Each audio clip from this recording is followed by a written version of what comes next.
paragraf, kemudian kita cari tema yang sama atau yang mirip dari setiap paragraf.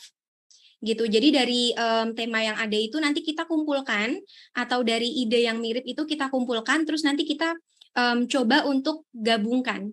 Nah, dari situ nanti kita akan ketemu jawabannya. Kemudian kita juga tidak perlu membaca kata per kata. Jadi cukup dipahami secara keseluruhan, dan yang terakhir kita bisa eliminasi pilihan jawaban yang kurang sesuai, sehingga kita punya jawaban yang paling sesuai. Gitu. Nah, biasanya pengecoh di pilihan gandanya atau di pilihan jawabannya itu adalah gagasan atau ide, tapi hanya dari satu paragraf aja. Gitu. Misalnya dari satu passage itu atau dari teks itu terdiri dari 4 paragraf.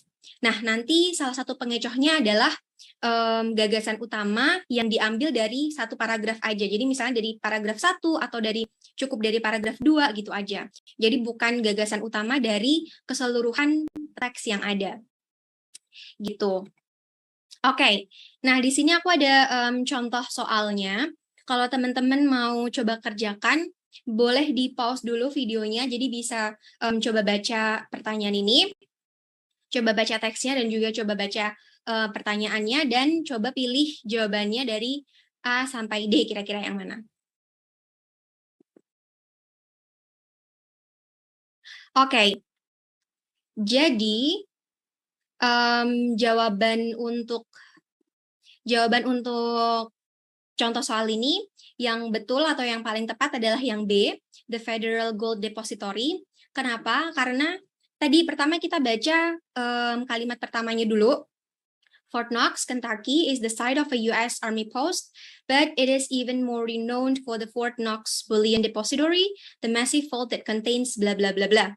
Nah, dari sini sebetulnya fokus utamanya itu lebih ke Federal Gold Depository-nya.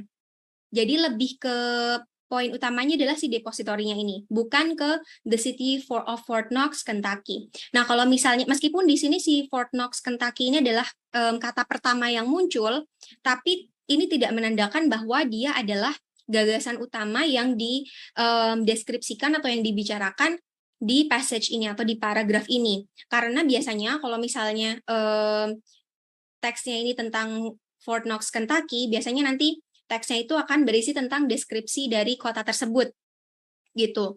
Nah, kemudian sama juga untuk the US Army Port at Fort Knox, karena kalau kita lihat di sini sisa kalimat yang ada itu lebih membahas tentang gold depository-nya. Jadi di sini ada